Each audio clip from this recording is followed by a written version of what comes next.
Nano, what the betuja and so at the Amayasha CM from the camp of the Black Princesses of Ghana and no ya Ghana ye under 20 and Martin Nyankopon Adom Amama qualify Eco Pimo the FIFA under 20 Women's World Cup Nano and a Black Queen Sekosia Kandiati or my Ghana name Endra and a coach or that team Nano a Yusuf Basigi one now say a squadra what the Kwako PM and so tournament him na one more at a special dedication video and on the betuja and a choir fast one and say squad no there's a way no a innovative nefe papa ham kan enso wom kama yanko ni yanko hwese ne nyoma enso ezikoy o radio no so dia obete ene no nemom o Facebook and TV ne so a obehun bibia se ne esi e konti momi fa feeling no se ne sitie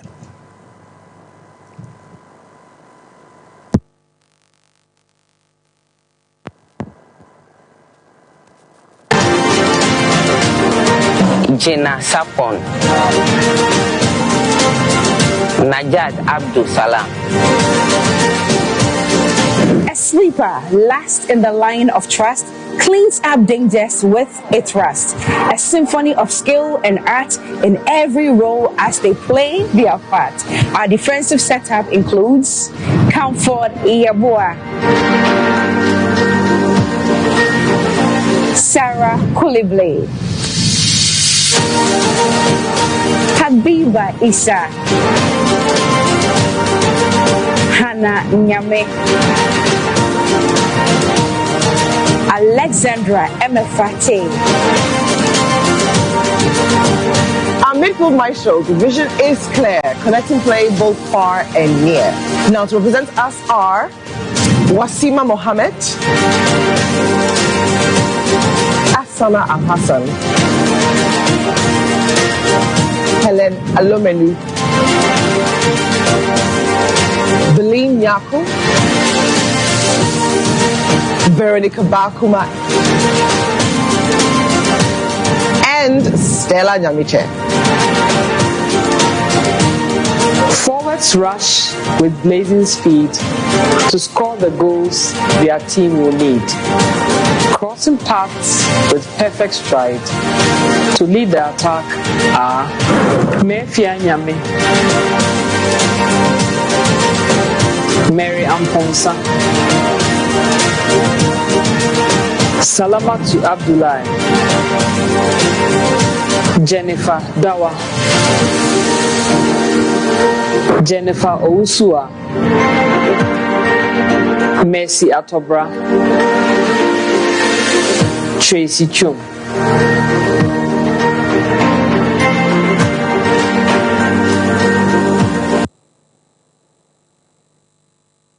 Wamode Ekwako PM and so the upcoming FIFA under 20 Women's World Cup and yet to make home for ni and so the Amawa Senenyoma and so Sia Koena. Gideon Fosu Black Princesses or management committee chairman with Dean Komo area for the upcoming World Cup campaign.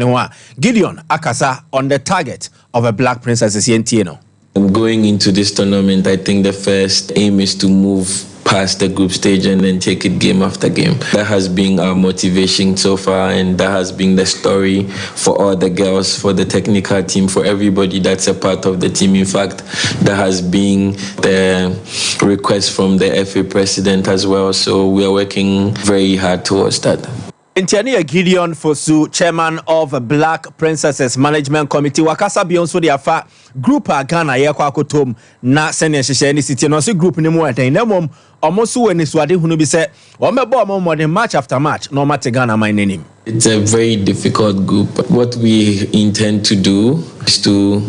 try our best to win our first game. I mean, the strategy is just to win the first game and be able to play our second game, which is with Japan, and gain results from there. And that has been the approach. So again, the technical team is working hard towards that, and that's how we're going to approach this tournament. And I know you're Gideon for soon come dear, and so the fire group Ayako PM and so and Wakasadi about a coach, a friend, say Yusuf Basigi, or Chim say, or your coach, Ninkita Hudieno, a idea, a so any, Nemom, a coach in Jumediano, so and also a Buapana, Yenti Gideon Fosu. I'd say Basigi is a very collaborative coach. I think Basigi listens to advice a lot. He's one person, I always tell everybody, I enjoy working with him because he seems to, take what you're telling him, and he also wants you to understand what he's doing, and it's been a very good relationship. I think Basigi is a very good coach. Enti eno ye Gideon Fosun komodi e we no na one eye Channel 1 TV na twetwe nkomo a ochemu enso edefa Black Princess sen enyoma esie ko target group and afa coach Yusuf Basigi yemfrio na yenko PM Ghanaian players abroad enra enigisem ebani na ne sakoya ne beto edema Abdul Fattah Shahaku emomwekini debut enso ewo eye the English Premier League ni mu a na esenyoma ekoye pa edema Fattah Shahaku wo check here statistically the performance no na ya dia umka wo mono enenya the most duels won in the game, onya the most possession won, osansunya the most tackles, most fouls won, most take-ons completed, most chances created, and most assists. And so game ni mo eboa Emma Nyoma enso ekoye de man 90 we no SM24 mo hwe game ni na no wo mo bo Fattah Shahaku abaso se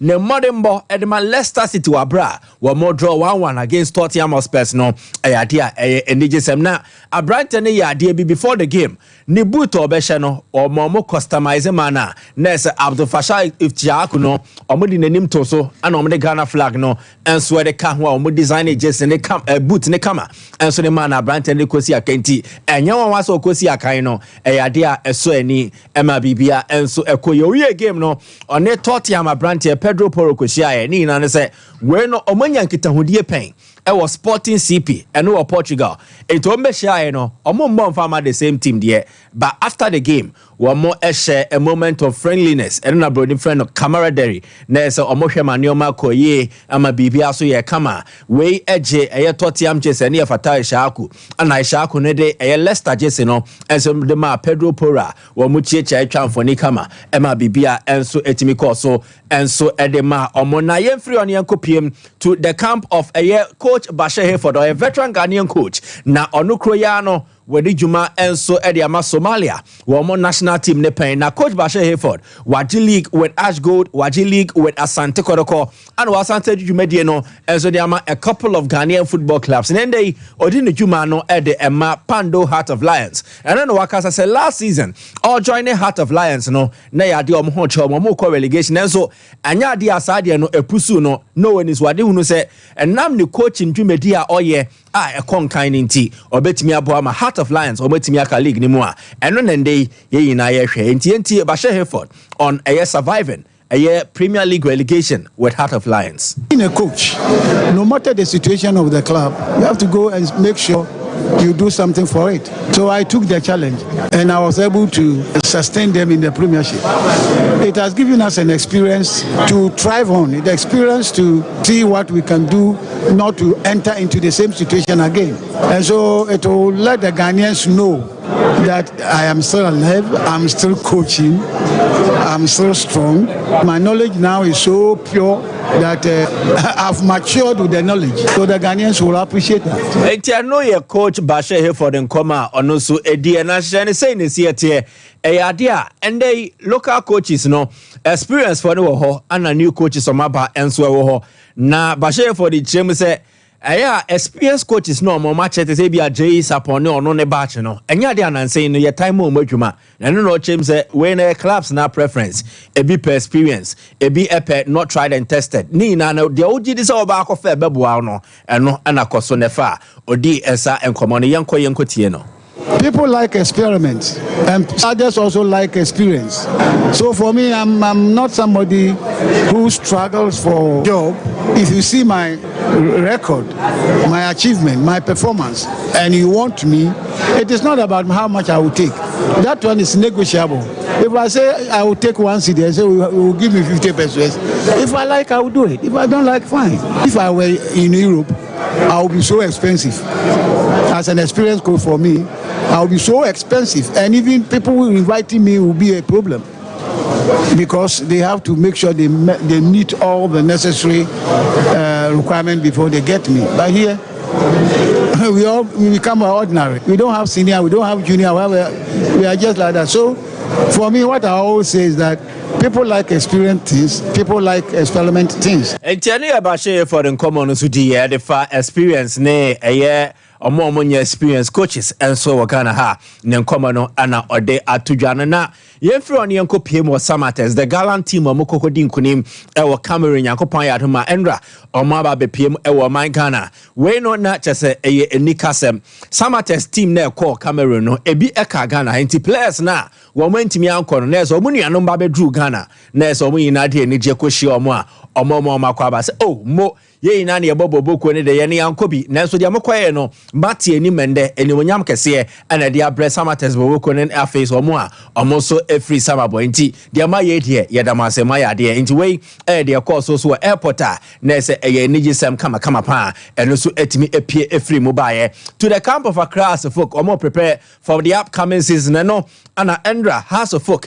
make official announcement of players womo adjoin bobo na se we mo eba beboa na womo etimi esi akan for next season for glorious Accra for Kwabena Boateng a player wa join omo from Lagos City sir wono ba be hwe no etimi aboa Yaya Adramani from Bibiani Ghosters former Liberty Professionals player wono so adjoin Hussein Mohammed and so every DBB United wa joining House of Folk wa signing 3 years Ishak Sani Mohammed and so adjoin omo sa and so now Ransford Mensah or former Dambot FC omo left back wa joining House of Folk and now so Ahmed Ramzi Yusuf wono so every new Edibiase and wa joining Boboko na Mauli Wayo and so adjoining House awemo new players House of Folk wa ma announce say wa ma joining omo a womo eba na womo aba besi akan emre na so ye kwama ne Fancy Di Maria ye krado ha wo ba no abetutu jano enso e de akum we no ode toto ano ana wo be chem di me de toto ano de me ka jo Felix de no me de toto ano me Felix de no ntire mu deep no save de ano toto no na say jo Felix de no e wo say owura mu deep ready me room back 90 penetrating the bia ano ba say minita de me pesa o ye ne say bia ni pan ba na pressure wono so wo quick and do ye quick me quick and pa quick ame na akwa komiamia ne oba sa me pesa nka o penetrate deep na owura chair de ntia Felix all by the way so vuti ana on kwa sorry enya transfers nsam ne yeka on kwa sorry enya transfers ne yeka ana wadwe wo baby foforo Mr. Bodu wadwe wo baby foforo obi a wakonya wa sorry ani ana pa to say wadwe wo he na le to player ya wan for ya usika ira e be hukra o say players na Chelsea to no omasa be rest assured say so omasa de a enya wuti no obedi Chelsea so nkonim enti wo so wani je ana wakwan sa wo how me say ndra aka complain e manipa etenten aka komia afia onewa akomia muntimi so nhye metimi akan the number of tweets akomia kan about Joao Felix ebru 20 ana Joao Felix no nyade o ana Joao Felix wa say yo commentary ba hey obi na di ni sika wa koto ni player also kroma be ubetimi atu scanning for Debbie ubetimi atu scanning for who born you how dare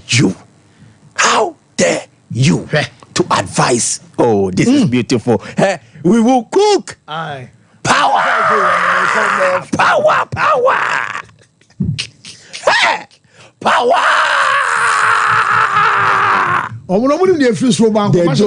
they don't know and na Jamaica ni can say Shadrack Fatum power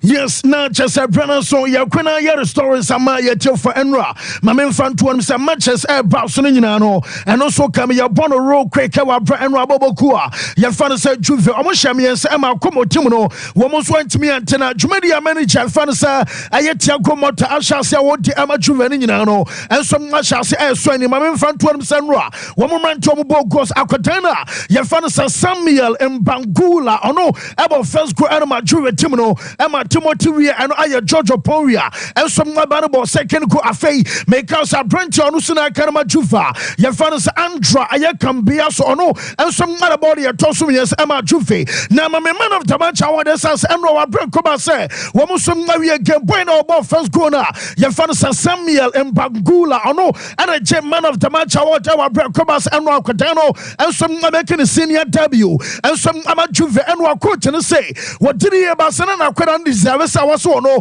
enso anya bone bi bo anasem pa akwada no enso start ni nyina no se training na akwada no aye ene chese adwumadi akwada no enso madi behind the scenes ni nyina no na chese wo savata say wono so ngaba start enwa game boss afei wo some born striker ye fan said to Jean Flavich enso ngaba so wo se tema omukita ball ene tema omukita ball ni nyina no na chese Flavich amajuba obono enso awosoro nani agye chese ni nyina no enso my update fibo bokua ye fan said Juventus so maso ye enso ngate abasasi am no kasai wonim say AC Milan ekoto abrantie na ye fan said Morata enso ngate ne bai na mabere stories ni nyina jama no kasai no report am say kan say player ye fan said Alvaro Morata yesem wakakopra na Morata pra no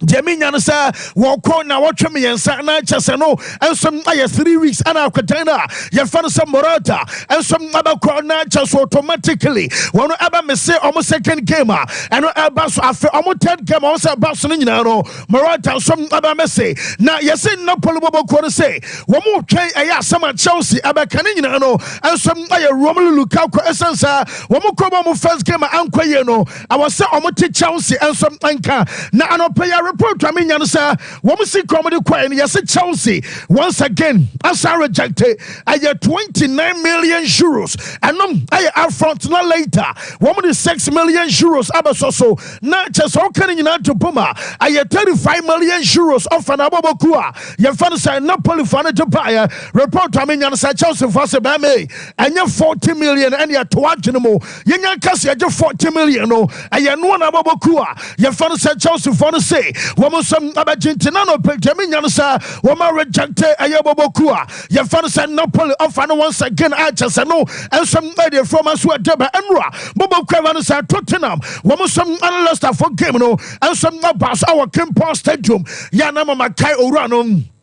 ya maybe a chum now one no ana club no yana dia just helicopter aye crash ama say one no some anti-self fansa aye vecha servatana braba ono ne time ana Leicester for no and some match Premier League so na so enra bobo Craven say Leicester for game no one some about 2-2 now the tennis are Brentford one say Pedro Porro one about first goal Jamie Vardy Aristotle parity ebiem and some ana say wabra san game no and some across on 1-1 there na mesra 1-1 about and no and no manager say gamer and no some about amateur Vardino and some akwasha enwa you say supporters and ma Tottenham for no M7 mo kan sembi achesa no echi akwadana ye fan say Vardy amateur enwa one some man sasan ba akopa and some other almost supporters at there wabaso achesa no Premier League no waje ba ku emrabi atwam anya bia Tottenham for Premier League no much bi da mon kamani ntie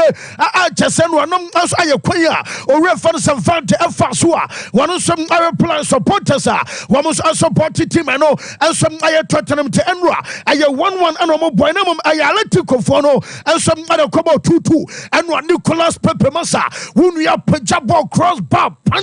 now just a Pepe Nam Arsenal one should have won your Mas Enra one was some Aquamia Park game and no Basso I was standing at Ceramicano I am not Danjuma one of our first goal Marcos Llorente and some Alafo Packet and Maletu Cotimuno Coke Elbow on goal and my Bobo Cravana Sanfia War and some second goal and Sena when my Branton Usinakai your fans Alexander Solov and some Aticano and some Amagam Ayo 2-2 and some Adamaletu Coenra one was some Nako about draw not just and also just a player no one of the San game no. Yes, coach.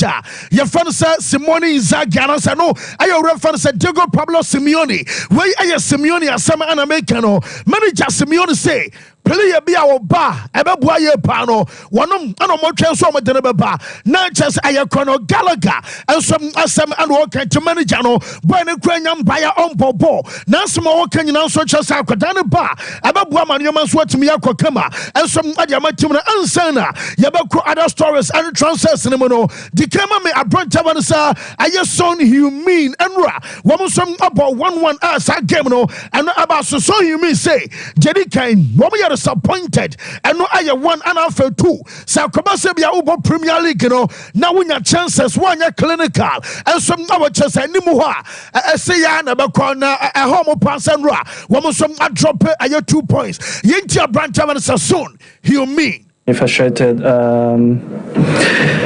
the game and the results, and especially where football is not about 60 minutes. I think we have to play 90 minutes. So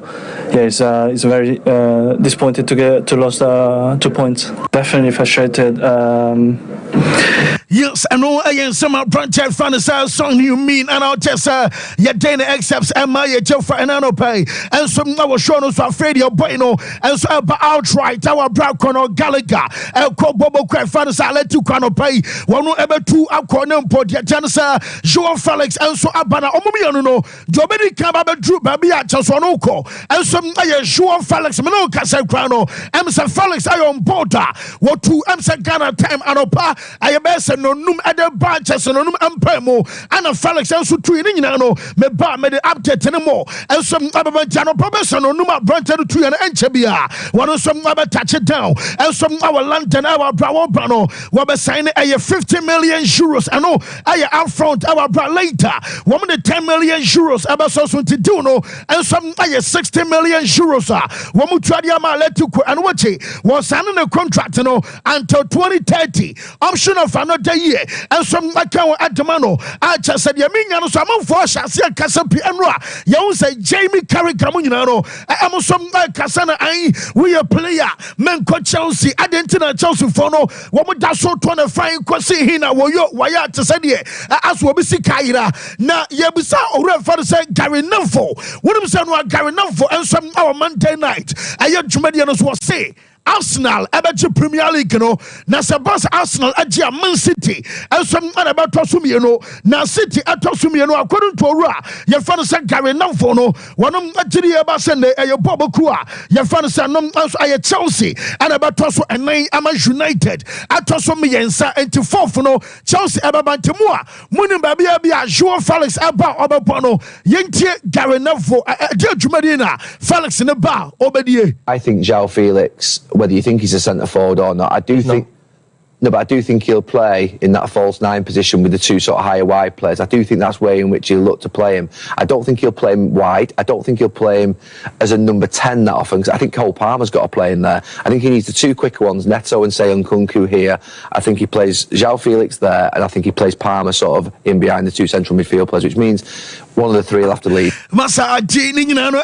kakre frimu our brown seminal yet Emma yet Fernando pe Arsenal and some like Mikael Marino Mino Casas say report to me say Kameka one some show and say and you be on Bobo Craven Sociedad Omobatiasie and answer postel omu demande aye oman kaso mo value omodi ato akodano so na Geminian so mo say woman teso 1 cedi kra say Arsenal so mo pa akodano dia kwambia so woman so emetua se na be no and some ababa edin katia obi enra ebeto twa say Bobo Craven Arsenal woman rejected Nottingham Forest almost kana and no aye 25 million pounds and maybe mereba to just almost say omo de kwakọ for point number na omo demand between 30 and some akwasi 35 million pounds me no ka say wabre kobas enra do no buy ya woman so rejected akodano yes we empty the locker and some awon here kan say Arsenal woman some aso ho ama report to me say kan say so chasa bueno we na de bia chasa our stadium ho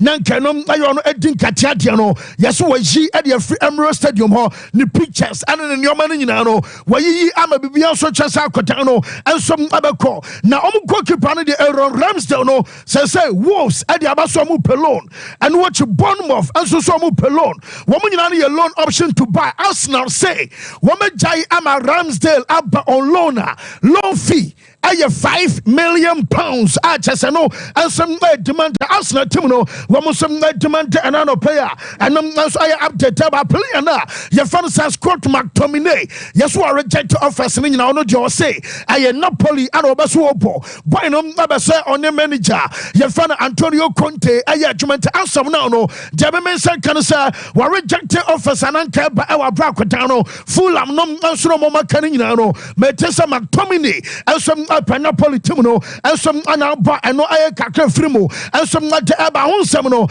ye de ema ye for anano pay and some our show nos onum se bobokua ye for se bossa Jaminya se so mani achepa ade oh na ika go do an sign ho twosa na kwadana chese what can asema he on few on kasa emo binte na agenda na chese wo mo se say na asem sorry ma enra make a choose sabi onye tuponkoso when say boss e man pressure say onko ade am say kobase bia omo ja ne kwan e man ko a ne weekly wages a woche kwan no emo 70% ebe ma kwan ama space aba say be la legal registration ebe cover Danny Olmonom and just other place yentimi and register me our boss as of now report to me nya no say no and some boy no man city fund as of enra na yete say man siri betimi asaba be fana ko na latest amenya no say manager ye fana Pep Guardiola yesem odiri ba so man ne ka bia san kontena ba gonto one ana yeso waji bibia bi obaso kwani ada no mo hira no koi wono obi ani asem meti say manager fana say Pep say akoda no ompese nanim ebegu ase enti na no pam no kasa no boboku a ye fana say Man City abesan bia kwan enso ama gonto one ba nemom womu so mu ntwa kapre ema basa menye wadwene so wo fa ne free ana de yesem na ba a clause ayetaku ana yesempo abama ye gini free na obi kra ba twote no ase yese basa fa no se ane anka ye de gunju a ema mo a mo so me Rodri yeso na Man City fo asema na de dem yamu wera so ade pa de basa no ntimi nya no kra da a chese ne nyina no update abante Man City do no enom ababa so sans awesome now report to amenya no sese no and say good one yesem ensem ya wakeka bi atwa mo kan say wo mo Champions League Ronald Araujo ekocha babakola ema after the game obeka ni sem criticize ya ekofa sem ba stories ni nyina no be kai me the update by ema me catch us am solve situation no yesem na asem no omo wo before womo awo after wono boy no ntem ente said ye tie ne biem and what ya se bi mu nyinyi ade na kwakwa de wo kasa do onkwa no wano so a asem bia behu bia beka wa blast aye Barca management pain na chesam uni coach na okoye na ye fa se Xavi mo ye pa mu ntimi nkama no ntum dia and ye I say jaw kwan ama so okọ ana boy no so fu sabi wonya mra sa se bia Barca fo no be kusa no tse de e bia wo de body bia to jaso a dada no to obekọ na me bisa Barca for the sanya bia no sa munya nema Dasewa Junior amope we anya first time nema and some epeja report to me nya no say nema no Beme so unya Barca ne nema ba san fly aba be body amaboku a ye fans FC Barcelona empo report to me nya no say am for be tiri ba so we die em say aye kan san kwa ana omo kanam dia me say kan so boy no ye say at any cost e wa branches ke bi e be pm say bi e be ba e wa branya sa fe na bi oba be charge ana mo ma me say bi anie dia me say kan nyina no say nema no say e bi a Barca for no show so mo pe no na kunya no bia nkwa dia kwen bia no ebe fa som asaba be bo ente ama Barca bia na akodan no enso ebe peso ebe ba bo no bo enso ade ama Barca a chese nyina no aye update eno so eba ho nsem no ye de am ye te for Marquinhos aye PSG wo mo so a captain last season Jaminya no so beto aba ye se okrosu transfer market na abato no no ana Jaminya no still wo be kwaso aye captain ama team no wo aye captain na chese Vitinha no ene Ousmane Dembele wo mo ana be ne deputies a chese no enso aye update abanti ana enso ye the why enso ya say enso akwapa no kwarefo wedi no kre amerade ntieye why ya mi shirawo bo nsema ho sir sisi no nti 9:30 ho no okay why 9:30 no aba why nti sisi no ko ode ko 9:30 no aba Felix no musro na omusro na woni myom na aba me want story bi wo hono ma openi bi fu say na wo sanka Simeone kipi no na de nche na wo sanko kipi Taliban yon kipi no Taliban me de beba Taliban yon kipi na onzo mo start prison no na bom ko yeah what shall this season preseason no what shall attitude omni Juve no positive attitude or training come here come so kai say me be the story some weeks ago e o Barca kra no say on one so sesane ma ba kumie ni ebeboa no exactly ebefa masa ebefa we will cook team way we will cook now man see the Chelsea man fan to so won impihu esija so poto ebe hono say ya we are inclining and on the doors when inclining road the shit is some assault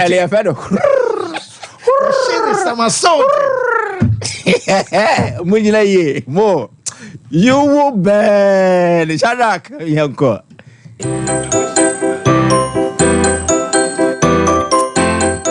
beer Ami fufuri yeddaw me pocho balance na waka fama mo wo fufuru kwado ye wo fufu tintintimo eye Kennedy fufu machine ani ye de adwuma wa machine pani awu se fufu ne nei wo ba ye ante me de wo ko Kennedy digital satellite wada wo benya bia wo de be wo fufu fie wate Kennedy digital satellite na me ka ho asem no ahani o fufu pounding machine na me ka no enu nini wo ba Kennedy digital satellite nyama